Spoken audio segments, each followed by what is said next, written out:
Hi అండి, welcome to చేతు vlogs. ఏంటి బీడ్స్ వర్క్ చూపించకుండా ఈరోజు మల్లెపూలు చూపిస్తుంది అనుకుంటున్నారా? ఈ మల్లెపూలు మా ఇంట్లో పోసినాయండి. నేను దేవుడి కోసం అల్లాను.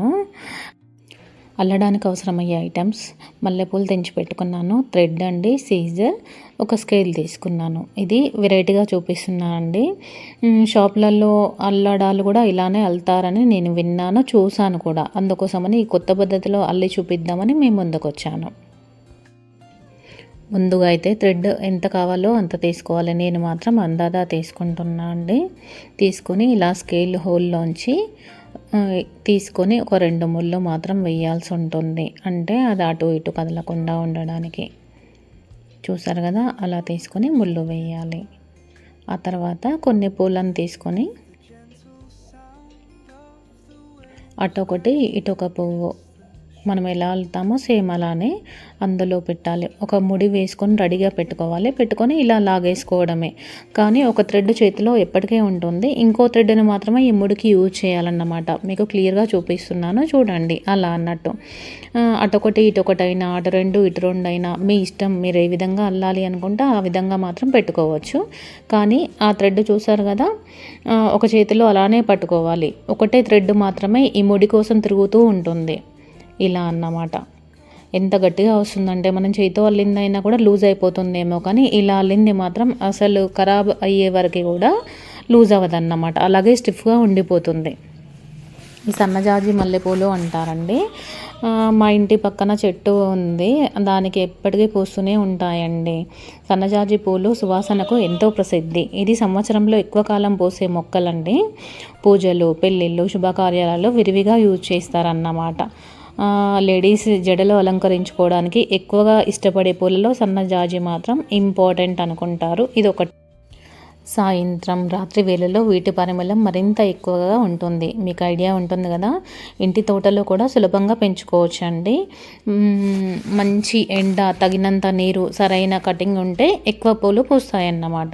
సన్నజాజి పూలతో అందమైన దండలు, గజ్జెలు, జడల అలంకరణలకు తయారు చేస్తారు. మార్కెట్లో వీటికి మంచి డిమాండ్ ఉంటుందండి.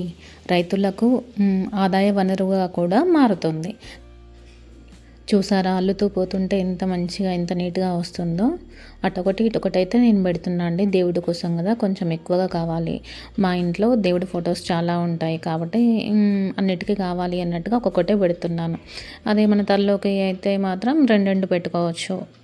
ఒకటి పెట్టినా కూడా ఇది విరబూసిందనుకోండి, చాలా పెద్దగా కనిపిస్తుంది దండ అనేది. ఒకటి పెట్టుకున్నా సరిపోతుందండి. ఎంత బాగా వస్తుందో, ఈజీగా కూడా అయిపోతుంది కదా. ఇలా ముడేసుకోవాలి, అటొకటి ఇటొకటి పువ్వు పెట్టేస్తే సరిపోతుంది. ఇలా తీసుకొని మీకు ఈజీ అనిపిస్తుందా? ఈజీ అనిపిస్తే మాత్రం ఇంట్లో ట్రై చేసుకోండి ఫ్రెండ్స్. ఆల్రెడీ కింద పోసిన ఫ్లవర్స్ అన్నీ అయిపోయాయి, మళ్ళీ తీసుకున్నాను అన్నమాట.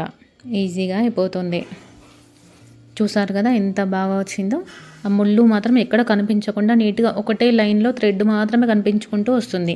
ఆ పూలు విరబూసేసరికి ఆ కనిపించే థ్రెడ్ కూడా ఆ విరబూసిన పూలలో కనిపించకుండా పోతుంది. ఈజీగా అయిపోతుందండి. నేనైతే ఈవినింగ్ 5కి తెంచుతానండి. 6:30, 7 వరకే ఇంకా పూలు విచ్చుకుంటూనే ఉంటాయి. సో తెంచగానే ఒక హాఫ్ అన్ అవర్లో నా పని అంతా కంప్లీట్ చేసేసుకొని ఇంకా కూర్చొని అల్లుకుంటా అన్నమాట. ఇలా వారానికి 2-3 సార్లు నీరు అందిస్తే ఈ మొక్క ఆరోగ్యంగా బాగుంటుంది. ఎండిపోయిన కొమ్మని ఎప్పటికప్పుడు కట్ చేస్తూ ఉంటాను అన్నమాట. అట్లా కట్ చేయగానే వెంటనే 2-3 డేస్లోనే కొత్త చిగుర్లు వచ్చేసి ఇంకా ఎక్కువ పూలు పూస్తూనే ఉంటాయి. సన్నజాజి పూల వాసనకు తేనెటీగలు, సీతాకోకచిలుకలు వాటిని బాగా ఆకర్షిస్తుందన్నమాట. తాజా పూలతో చేసిన దండలు ఎక్కువసేపు సువాసన అందిస్తాయి.